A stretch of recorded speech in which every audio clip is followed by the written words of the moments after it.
La réponse s'impose d'elle-même. Enfin, je veux dire, moi, je suis à moitié sortie de l'œuf. Lui, il sort d'une relation, il sort de fiançailles annulées. Je veux dire, on l'appelle le serial niqueur, tu vois, dans le jargon, on a les collègues. Enfin, non, il y a pas... C'est Noé, dans le principe, tu vois.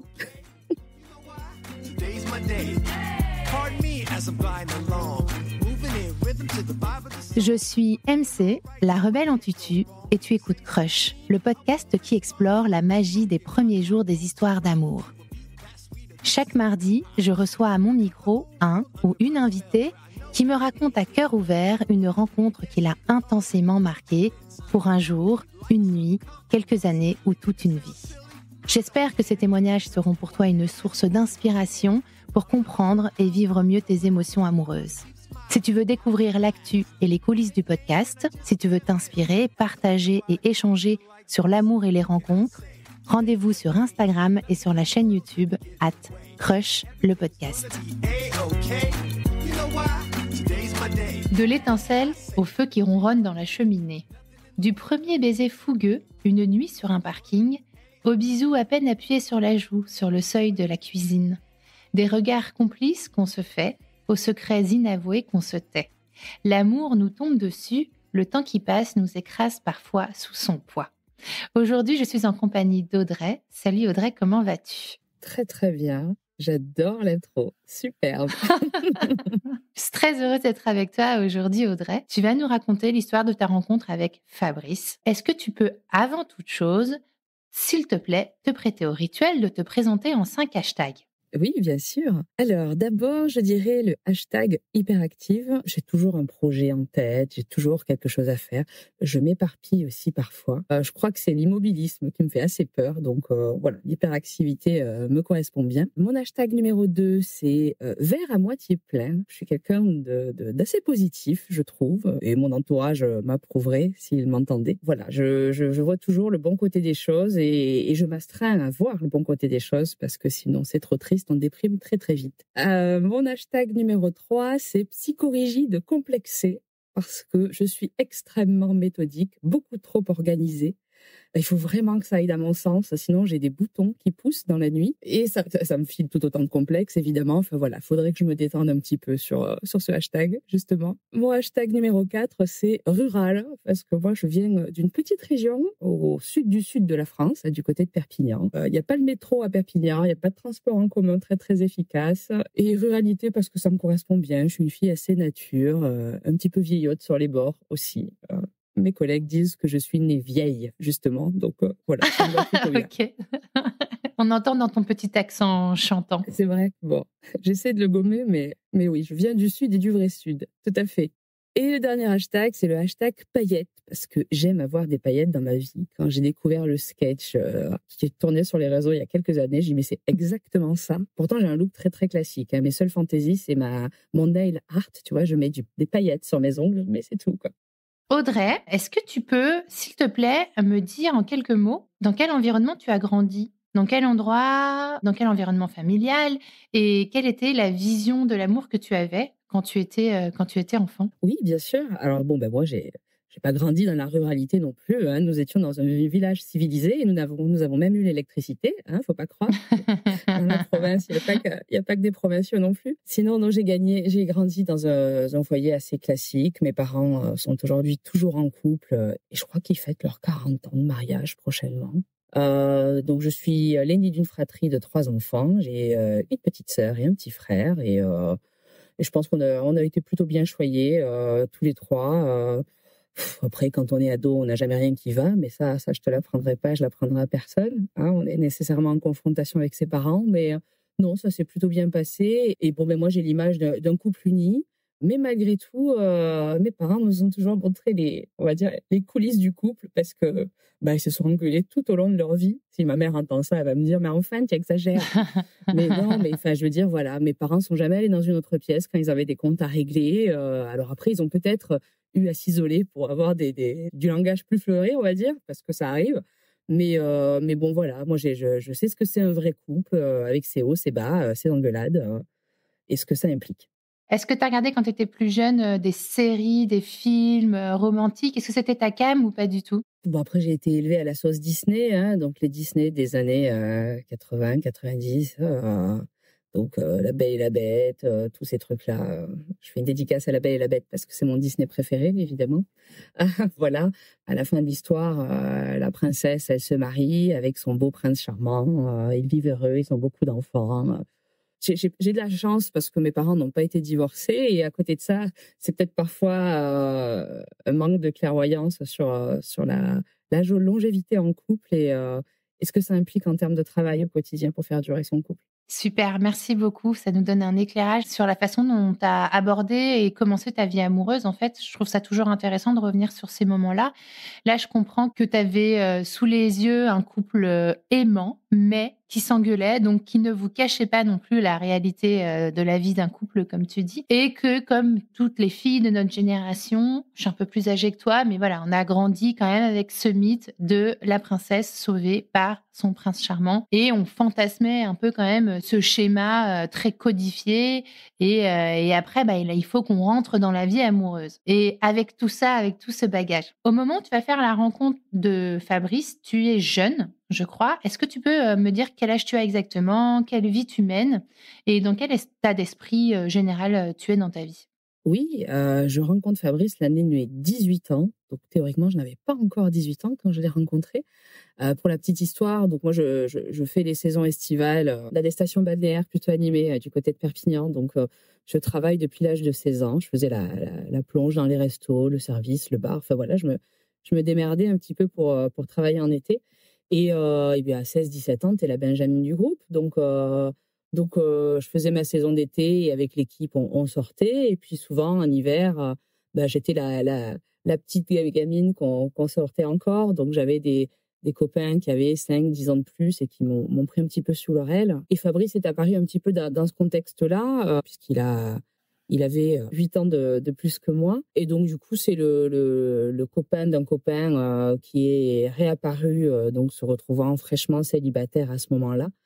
Donc avec la vie de célibataire qui va avec, quand on se retrouve célibataire à 25-26 ans, on en profite. Donc voilà, moi c'était l'image du super célibataire de la bande qui vient, qui présente une nana différente à chaque soirée. Enfin bon, voilà. Il n'était pas en couple, Fabrice? Il sortait d'une histoire? Il sortait d'une histoire, tout à fait. À ce moment-là, moi je le côtoyais pas plus que ça. On se croisait par nos amis communs. Je savais qu'il y avait une rupture de ses fiançailles, mais je n'ai pas de détails particuliers. Donc, j'imagine que quand on a un engagement avec un mariage à la clé, c'est que quand même, on est sur une relation plutôt établie et relativement stable, j'imagine. Donc, voilà, il était censé se marier, il ne s'est pas marié, et puis il a mené une vie de célibataire. Et donc, moi, j'étais dans ce contexte-là. C'est dans ce contexte-là, en fait, que j'ai rencontré. Et pour la boutade, une des premières fois où on s'est vus, j'avais un copain très, très protecteur. Voilà, pour moi, comme j'étais la petite gamine du groupe, c'était un petit peu le grand frère, on va dire. Et pour enquiquiner le collègue grand frère, Fabrice, qui lui dit « Non, mais de toute façon, Audrey, je vais l'épouser. Il faut que tu te détendes. Je vais l'épouser. » C'était assez drôle parce que moi, c'était pas un sujet. C'était le type, c'est pas qu'il était inintéressant, mais on n'était pas dans le même mood, quoi. Moi, je sortais de l'œuf, j'avais 17 ans et demi. On n'était pas du tout dans cette optique-là. À ce moment-là, il n'est pas du tout accessible, il n'est même pas dans le spectre des possibles. Absolument pas, exactement. C'est même un sujet de plaisanterie avec ma copine Laure qui me fait office de copine et de chauffeur aussi. Donc, c'est elle qui a le permis, qui me récupère au passage. Et on a toujours une petite boutade sur le gars qui ramène une nouvelle fille. Bon, voilà, c'est un sujet de plaisanterie. Puis je fête mes 18 ans, je passe mon permis de conduire et je n'ai pas mon permis de conduire la première fois, le premier drame de ma vie. Parce que quand tu n'as pas de permis de conduire et que tu habites dans la région de Perpignan, la vie est très loin. Parce que comme je te disais, les transports en commun, c'est pas trop ça. Quand tu veux faire 10 bornes, tu prends le bus qui dure à peu près 1h15. Donc voilà, c'est le drame de ma vie, le permis de conduire. Et Fabrice réemménage dans le même village que moi. Puis je crois que voilà, ça se met en place naturellement, qui me propose de me ramener un soir plutôt que ma collègue fasse un détour pour me raccompagner. Puis c'est le soir un petit peu où tout a basculé, on va dire, voilà. C'est-à-dire le soir où tout a basculé. Qu'est-ce qui s'est passé? Toi, tu as 18 ans, lui, il en a 26, il te ramène. Qu'est-ce qui se passe pendant ce trajet en voiture? Alors, il faut savoir que ça a été crescendo toute la soirée. Non, j'ai pas ce sentiment-là en y réfléchissant, en y repensant avec le recul. Mais ce soir-là, on a discuté alors qu'on discutait pas les autres soirs parce qu'il était venu seul. Donc du coup, on a pu papoter un petit peu. Enfin voilà, on a peut-être un petit peu plus fait connaissance. Et puis, de fait, il me propose de me ramener parce que ça va bien à tout le monde. Je pense que j'étais plus donc totalement désintéressée à l'optique qu'il me ramène. Il y a un truc que tu m'as pas dit. Physiquement, tu le trouves comment? Jusqu'à présent, physiquement, il n'était pas un sujet. Et ce soir-là, physiquement, il me plaît beaucoup. Pendant la soirée? Pendant la soirée, ouais. Je me souviens, ce soir-là, j'étais arrivée en moto avec mon collègue Xavier et on s'était rejoints, je crois, à un point de rendez-vous parce qu'on allait rejoindre un autre lieu. Et il était dans sa voiture, il avait les 2 mains sur le volant et je voyais que ses mains, à ce moment-là, de la voiture. Moi, j'ai un truc avec les mains des hommes, voilà, chacun ses lubies. Il y en a qui aiment les pieds, moi j'aime les mains. Et voilà, je trouvais que il avait des mains fines, avec une chevalière, ça me plaisait beaucoup. Enfin voilà, ça a été, j'ai dit tiens, il y a eu un truc. Tu crois que ça dit quoi, les mains des hommes comme ça? Qu'est-ce que ça t'évoque? Je me suis jamais vraiment posé cette question, mais c'est vrai que, je sais pas, les mains, c'est un petit le soutien, l'étreinte, ça donne aussi des indications sur le rythme de vie et de travail que tu peux avoir également. Les mains plus rugueuses, avec plus d'aspérité, on imagine que c'est un travail plus manuel, tu vois? Ouais, ça raconte une histoire, quoi. Oui, voilà. Et puis moi, mon père est mécanicien de formation, donc les mains rugueuses et pleines de cambouis, ça me faisait pas rêver, hein, tu vois? Ça ramenait à l'image paternelle, je pense. Toi, tu le trouves plutôt sexy ce soir-là, il te raccompagne. Et alors, qu'est-ce qui se passe dans la voiture? Est-ce qu'il y a une ambiance particulière? Ambiance particulière, non, mais il me raccompagne, pas loin de chez moi. On est garés sur le parking, on continue à papoter. Je serais incapable de te dire combien de temps ça a duré, ce moment-là. Je me souviens pas du tout si c'était très, très rapide ou au contraire, ça a duré des heures. Mais je me souviens que j'étais bien. Et puis, on va pour se faire la bise, pour se dire au revoir. Et puis, finalement, on se fait pas la bise, on s'embrasse sur la bouche. Et puis, une chose en entraînant une autre. Je fais quelque chose que j'imaginais jamais possible. Je veux dire, on consomme comme ça, direct, sur le parking, à 200 mètres de chez mes parents. J'ai 18 ans. Pour moi, c'est pas possible. Tu es une fille facile si tu couches le premier soir. Enfin, vraiment. Dans la voiture? Dans la voiture. Oui, dans la voiture. C'est vraiment. Parce qu'il y a tout un imaginaire avec la voiture. Mais c'est ça. Je crois qu'on est un petit peu happé et emporté par le moment. Alors peut-être que pour lui, c'était une banalité, mais pour moi, c'était énorme, quoi, ce qui se passait. Pour toi, Audrey, c'était ta première fois? Non. J'avais une petite expérience, mais à 18 ans, on n'a pas non plus roulé sa bosse énormément. Hein. Voilà, j'ai déjà eu des relations par ailleurs, mais voilà. Donc, bon, j'ai 18 ans et j'en profite. Je pense qu'à ce moment-là, c'est ce que je me dis. Que voilà, la soirée était sympa, je passais un moment agréable et le désir a pris le pas. Et je pense que j'avais jamais vraiment ressenti un désir aussi intense. C'est assez difficile à expliquer, une certaine alchimie, une évidence même en fait. C'était évident. Voilà. Qu'est-ce que toi, tu penses à ce moment-là? Votre histoire, elle est vraiment possible? Oh, j'ai 18 ans, je ne réfléchis pas autant à ce moment-là. Hein. Voilà, je crois que j'ai mis de côté tous mes principes pendant à peu près 1 heure, voilà. Puis ben non, mais je me souviens pas trop de l'émotion que j'ai en rentrant chez moi. Je veux dire, j'ai pas réfléchi à s'il pourrait éventuellement ou pas me rappeler le lendemain. En fait, je pense que dans ma tête, c'était inenvisageable qu'il ne me rappelle pas, parce que quand on est bien élevé, on rappelle le lendemain. Ça fait partie des préceptes qu'on m'a enseignés. Je vais dire ça. Je me suis pas du tout posé de questions. Je me sentais pas honteuse non plus. J'étais à ma juste place et j'avais fait ce que j'avais à faire et j'avais pas honte de ça. Évidemment, bravo. Faut pas avoir honte de ça, mais voyons, profitons de la vie. Tu me fais rêver, moi, avec ton crush sur le parking. On va se le dire. Hein, bon, bref, pas de message singulier, particulier à qui que ce soit.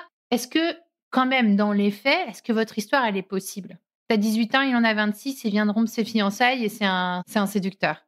Est-ce que, dans les faits, votre histoire est possible, vraiment? Non, quand tu le résumes, la réponse s'impose d'elle-même. Enfin, je veux dire, moi, je suis à moitié sortie de l'œuf. Lui, il sort d'une relation, il sort de fiançailles annulées. Je veux dire, on l'appelle le serial niqueur, tu vois, dans le jargon, on a les collègues. Enfin, non, il y a pas, c'est Noé sur le principe, tu vois.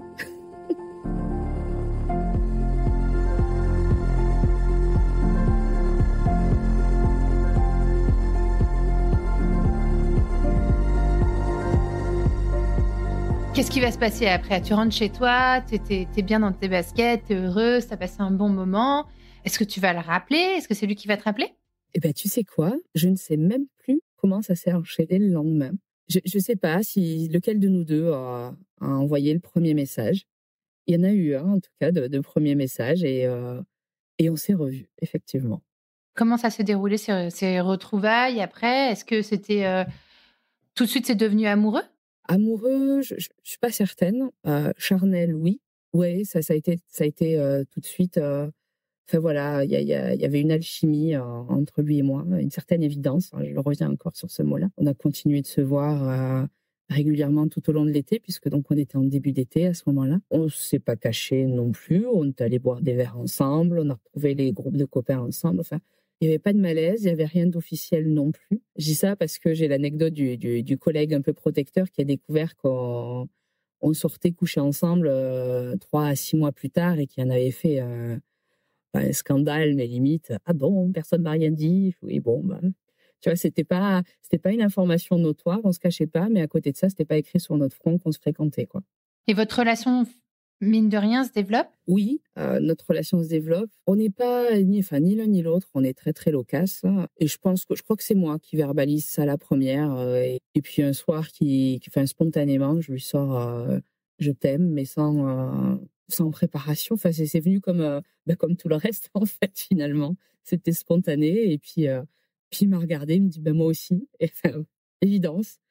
On n'a pas tiré de plan sur la comète ni quoi que ce soit et puis enfin. Il s'est passé combien de temps entre, la soirée du parking, on va l'appeler comme ça, la soirée du parking et cette officialisation avec un «je t'aime»? Il s'est passé quelques semaines. Ouais, pour la petite histoire, je l'ai quand même présenté assez rapidement à mes parents, comme étant la personne que je fréquentais, sans précision particulière parce que j'ai eu un accident de voiture après, donc j'ai eu mon permis au bout de la deuxième fois. Il y a 2 jours de permis, j'ai eu un accident de voiture. C'est peut-être pour ça qu'il me l'avait pas donné la première fois et c'est Fabrice qui est venu me chercher, enfin je sais plus, et c'est à ce moment-là: «Ah bah tiens les parents, je vous présente Fabrice avec qui je sors en ce moment». Bon ben voilà. Donc tu vois, le problème de la présentation aux parents a été relativement rapidement évacué. Mais ouais, ça fait quelques semaines, ça a été, je dirais pas que ça a été rapide, mais à la fin de l'été, je pense qu'on s'était avoué nos sentiments et on a continué de se voir comme ça pendant plusieurs mois et je crois un jour, je me suis rendu compte que j'habitais quasiment chez lui, quoi. Il restait, 3 pulls et un t-shirt dans ma penderie chez mes parents, quoi. Ah bah, à ce moment-là, je dis: «Bah» enfin et il avait raison, il m'avait filé ses clés et il me dit: «Bah, installe-toi». Il manquait, c'était la rentrée, enfin, j'avais besoin de trucs parce que j'étais à la fac, donc il me manquait toujours quelque chose et il fallait que j'aille chez mes parents le chercher, machin. Et puis un jour, je crois que je rentre chez mes parents, je dis: «Ben, en fait, je vais prendre mon bureau, ça sera plus simple, pour travailler mes cours». Et je revois encore la tête de ma mère qui a compris à ce moment-là qu'en fait, j'habitais plus chez elle, au même titre que moi, j'avais, intellectualisé la chose quelques heures plus tôt. Je crois qu'elle a fait une syncope. Elle n'a pas mais ouais, ça s'est passé, 8-9 mois plus tard. J'ai dit: «Bah, je prends mes affaires, c'est plus simple», bon, bah, voilà. Au bout d'1 an, on vivait ensemble, quoi. On vivait ensemble, ça s'était, imposé naturellement, en fait. Comment tu décrirais votre relation à ce moment-là? Est-ce que c'était quelque chose de très, comment dire? Parce que toi, tu es jeune aussi, tu as 18 ans et moi, j'ai souvenir dans mes histoires à cet âge-là, tu sais, c'était très, très fort, très fusionnel, très, enfin, plus rien d'autre n'existait, quoi. J'étais obsédée par l'histoire. Est-ce que toi, tu étais dans cet état-là? Oui, je pense, avec le recul, oui, j'en avais tous les signes, sur le moment-là. Tu te dis: «Mais non, je suis très indépendante, machin», mais non, s'il m'appelait pas au moins une fois par jour, j'allais chercher des nouvelles, quand on s'engueulait, ça prenait des proportions inimaginables. Enfin voilà, je sortais de l'adolescence, donc avec tout ce que ça implique et tout ce que ça décuple à cette période-là. Comment va se développer votre relation par la suite? Est-ce que vous allez emménager ensemble? Après, quelles sont les grandes étapes de votre histoire? On aménage ensemble. Au bout de, 2 ou 3 ans, une personne de ma famille qui décède très jeune et qui avait à peu près le même âge que Fabrice, donc je me suis beaucoup identifiée à ça, je pense, et ça a décuplé aussi quelque chose. Je me suis dit: «Mais en fait, on n'est pas immortel». Tu sais, quand tu as quelqu'un qui meurt dans ton entourage, ça te renvoie à ta propre, mortalité. Ouais, il y a eu un premier gap de franchi. Je me dis qu'en fait, bah, j'ai bien envie de faire ma vie avec lui. Je sais pas ce qu'il en est de son côté, mais pour moi, c'est assez clairement défini que c'est lui. Voilà, point barre. Je pars à Montpellier pour suivre mes études. Lui, il a son job à Perpignan, donc je fais la navette tous les week-ends. C'est-à-dire je rentre, tous les vendredis soirs, je repars tous les dimanches soirs et il me soutient aussi beaucoup pendant mes études parce que, parce que je viens pas d'une famille très argentée, donc j'ai droit à une bourse universitaire, j'ai mes jobs d'été qui financent une partie, mais lui, il paye notre appartement tout seul. Il assume les coûts du quotidien à Perpignan tout seul pour me permettre de me consacrer et à mes études et à mes finances relatives à mes études. Donc, je veux dire, j'ai tellement entendu de personnes qui me disaient que les relations à distance, ça allait pas fonctionner, etc. Et ça c'est pareil, ça s'est poursuivi naturellement. Il n'y avait pas de sujet de jalousie ou quoi que ce soit. Enfin, je veux dire, il y en a peut-être eu, mais là, avec le recul, non, il y a rien qui me vient en tête. On s'appelait tous les soirs, ta journée, ça va, un couple banal, quoi, et on était contents de se retrouver le week-end. Est-ce qu'à un moment, le sujet de vous engager, de vous marier arrive sur le tapis? Oui, c'est moi qui le mets sur le tapis. Je ne vais pas dire que ça me tient à cœur, mais pour moi, je fais des études de droit et n'oublie pas que je suis #psychorigide complexée. Donc, pour moi, quand tu es en couple, tu te maries, quoi. Tu fais un contrat de mariage, parce qu'il faut faire un contrat de mariage, il faut que chacun se protège, mais tu te maries. Puis ça va pas, tu divorces, hein. Il y a pas de malaise vis-à-vis de ça. Le mariage, c'est un contrat comme un autre, avec tout l'engagement que l'on voit derrière. Enfin, là, moi, j'étais vraiment dans la partie contractuelle des choses. Alors après, évidemment, il y a le symbole, on est marié, ça apporte une certaine puissance aussi à l'histoire d'amour et à la relation de couple, évidemment. Mais je suis quand même assez terre à terre. Je suis pas matérialiste, mais je veux dire, j'ai vécu. Mon père a fait faillite dans son activité et mes parents étaient mariés, pas sous le bon régime matrimonial. Enfin voilà, ça a généré des complications. Et moi, ça a toujours été très très très carré là-dessus.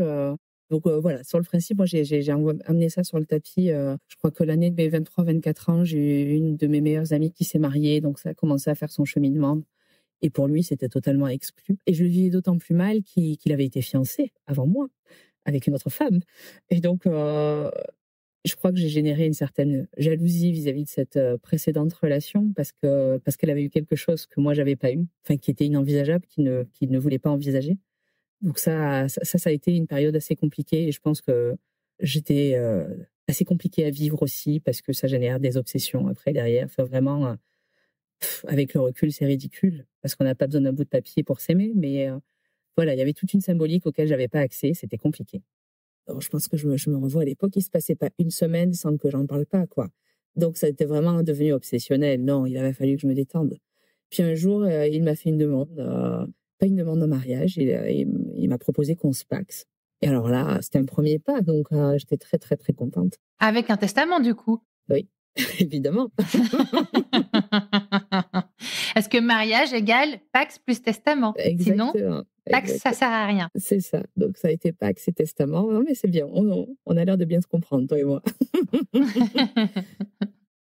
Vous vous mariez, vous avez un projet d'avoir un enfant? Oui, on se marie en 2015. Il faut savoir que je fais partie des femmes qui ne voulaient pas d'enfants parce que je me sentais pas capable. Je me sentais trop égoïste pour pouvoir redistribuer de l'amour à une autre personne que moi-même. Ça fait très imbu de ma personne, mais ouais, je le voyais comme une contrainte. Je me voyais comme incapable d'eux. Enfin, pour moi, c'était pas un sujet. Quand on s'est rencontrés avec Fabrice, il commençait à avoir un désir d'enfant, mais bon, moi, je l'avais calmé assez vite. Hein, j'avais 18 ans, donc ça aussi, c'était pas un sujet. Et puis on a fait notre vie de couple et c'était pas, enfin il y avait pas de désir, il y avait pas d'envie d'enfant.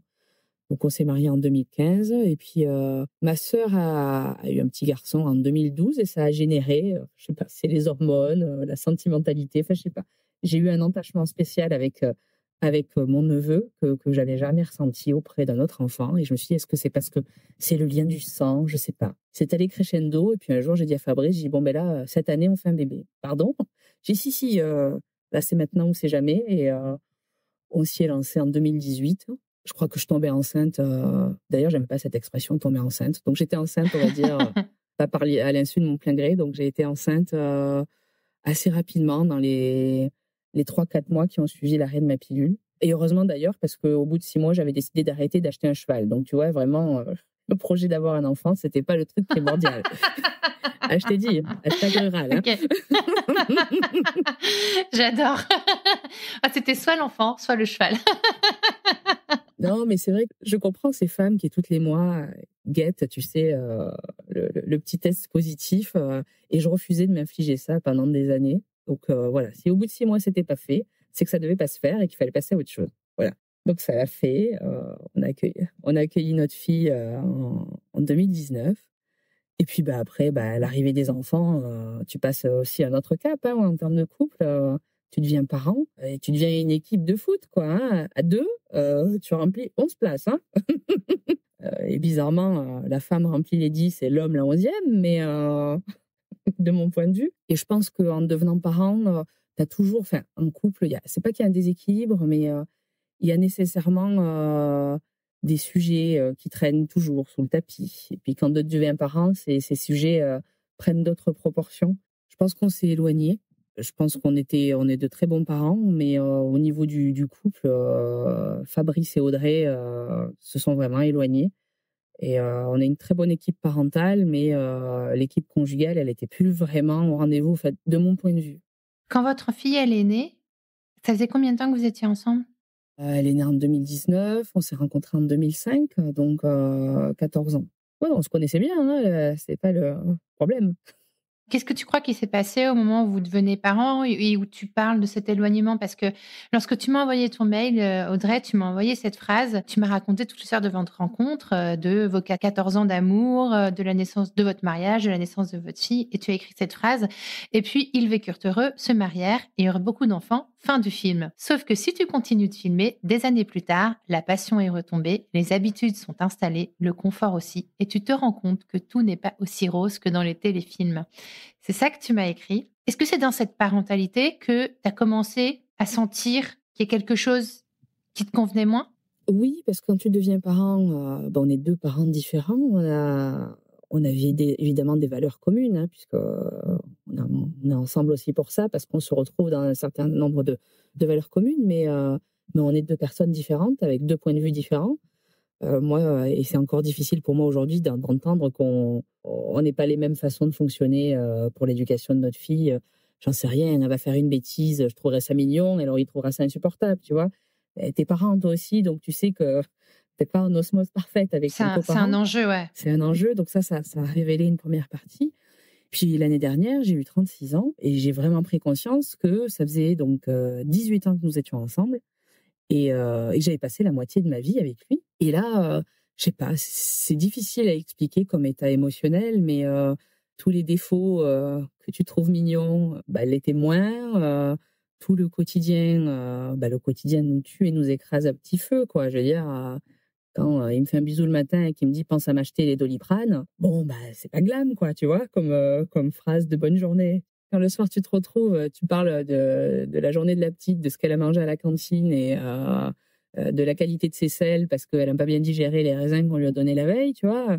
C'est pas glam, et puis tu fais moins d'efforts. Après l'accouchement, je pense qu'on est toutes passées par là. Qui a accouché, tu pas pomponné, tu pas envie d'en faire, ton corps, tu te les réappropries plus ou moins difficilement. Ça fait beaucoup enfin voilà, moi il y a eu, un gros, gros tourbillon l'année dernière, où j'ai pris conscience de beaucoup de choses. Et puis en termes, d'existence par moi-même, ça a toujours été Fabrice et Audrey. Et Audrey tout court, elle est où, tu vois, là-dedans? Qui je suis moi?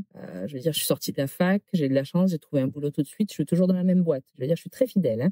Au niveau du travail et au niveau de l'amour, on est toujours au même point, des années plus tard.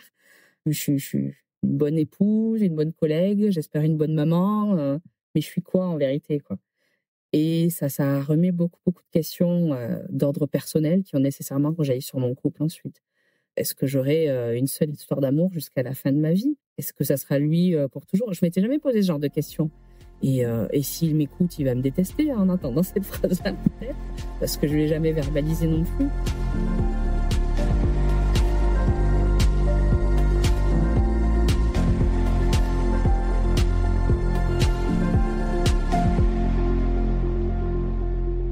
Est-ce que vous en parlez? Est-ce que tu as réussi à en parler? Ça a été compliqué, je l'ai d'abord, enfin moi je l'ai vécu vraiment comme une crise existentielle. J'ai eu du mal à comprendre ce qui se passait déjà chez moi.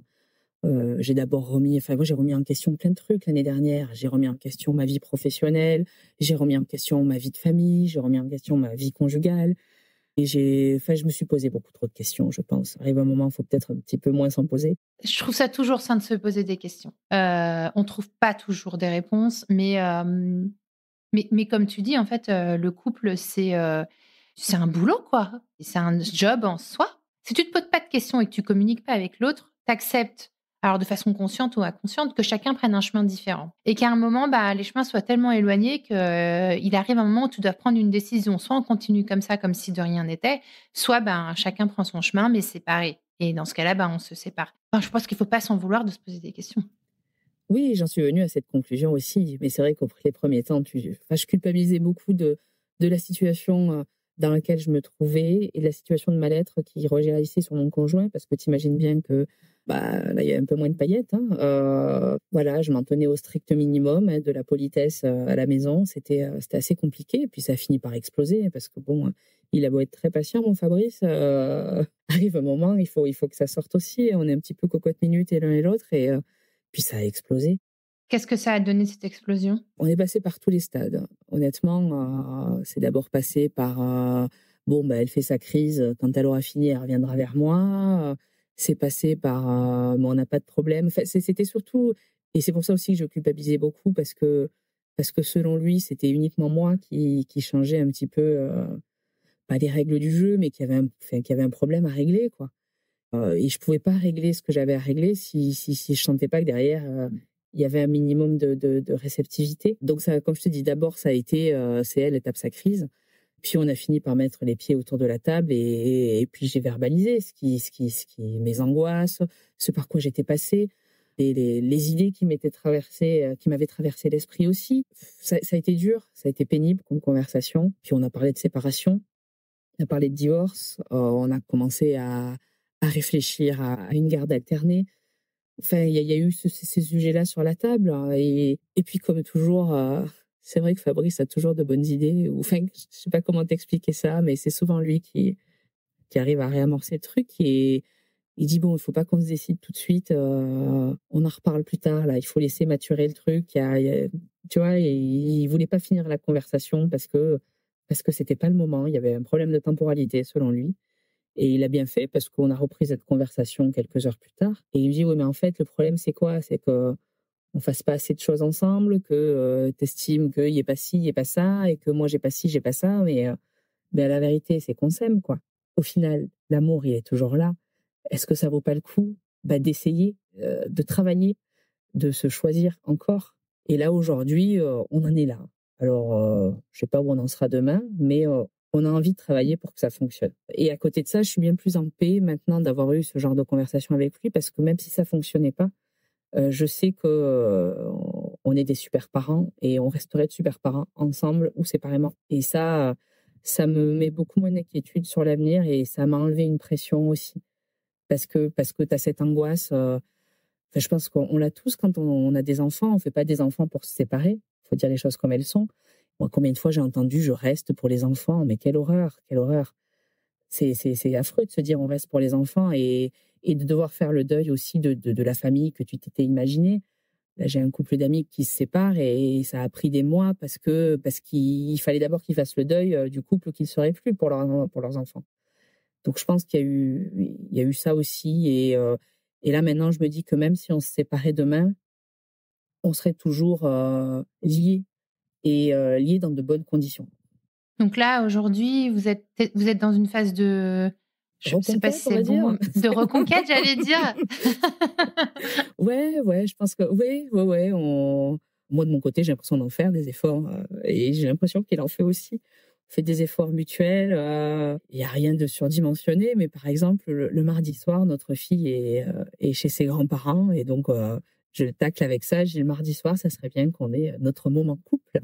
Tu vois? Qu'on se fasse un truc, soit un resto, un ciné, un plateau de sushi tous les 2 à la maison, dans un film, enfin qu'on prenne du temps ensemble, et que pour nous 2, sans parler, de ce qui concerne, notre fille, enfin vraiment le couple tel qu'il est. Pour l'instant, écoute, ça fait, 3-4 mois, on s'y tient pas trop mal. On a eu nos vacances également ensemble en août, et ça nous a fait du bien, je pense, de cette petite parenthèse du quotidien, de pas se laisser envahir par le quotidien non plus. Et moi aussi, à titre personnel, j'existe en tant que personne, et il me laisse la place d'exister également, et ça, c'est important. Ça se concrétise comment, ça? C'est grand ce que tu dis. C'est un grand changement, je veux dire. Pour toi, si tu le verbalises comme ça, Pour moi, oui. Après, j'ai pas, attention, il m'a pas enfermé dans une cave, les 15 premières années de notre relation, hein. Non, c'est pas ce qu'on avait deviné. Bon, ça va, ouf.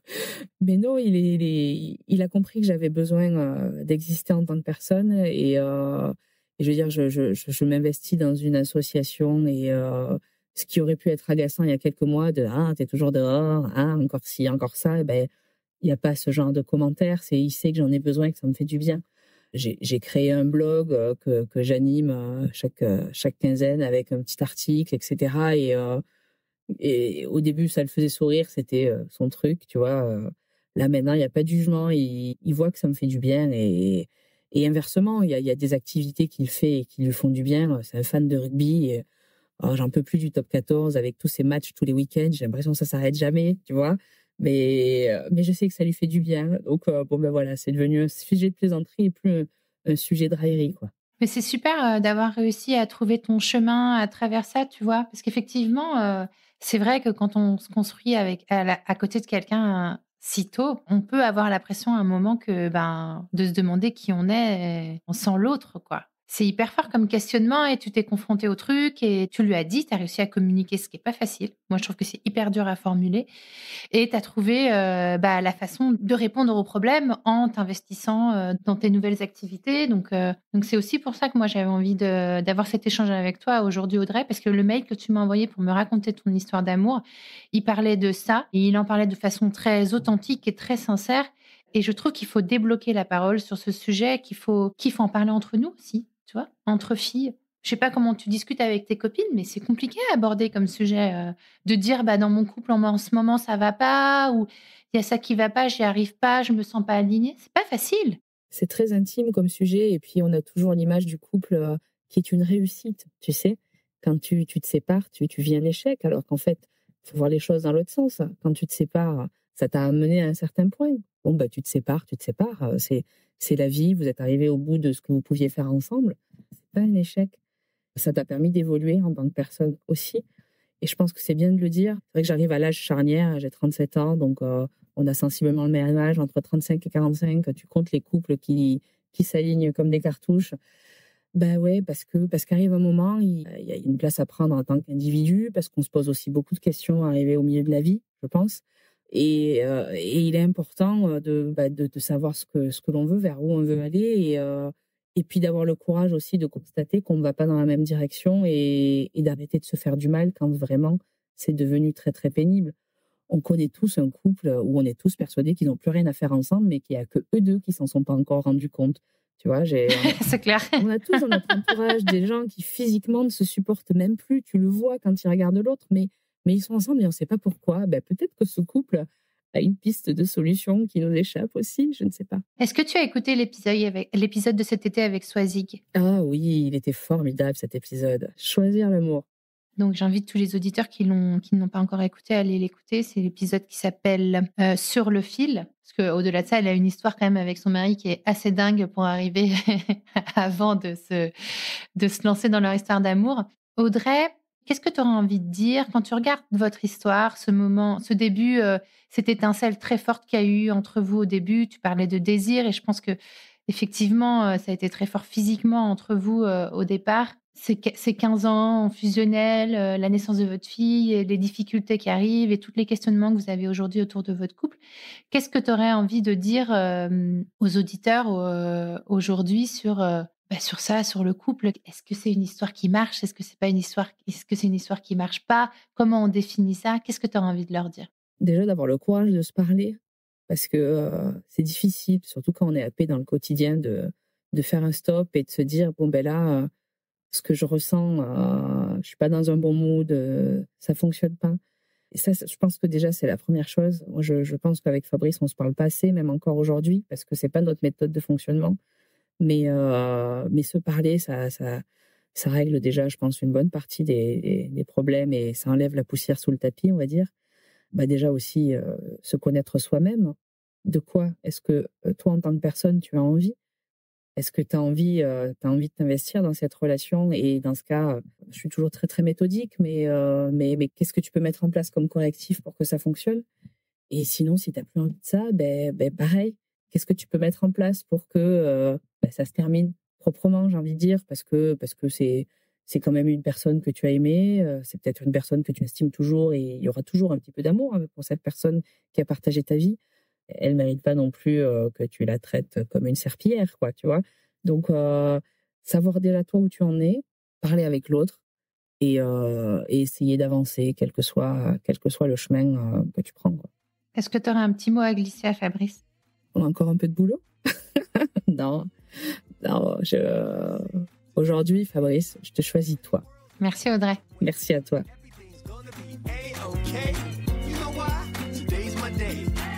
Merci d'avoir écouté cet épisode. Je compte sur toi pour aller mettre 5 étoiles et un commentaire sur ta plateforme d'écoute favorite, notamment Apple Podcast. Ça prend littéralement 30 secondes et c'est crucial pour soutenir mon travail complètement indépendant. Si tu veux venir à mon micro, tu peux m'écrire sur crush.lepodcast@gmail.com et si tu veux me soutenir financièrement, clique sur le lien Patreon dans le descriptif de cet épisode. Mille merci pour ton écoute et à la semaine prochaine pour un nouveau Crush.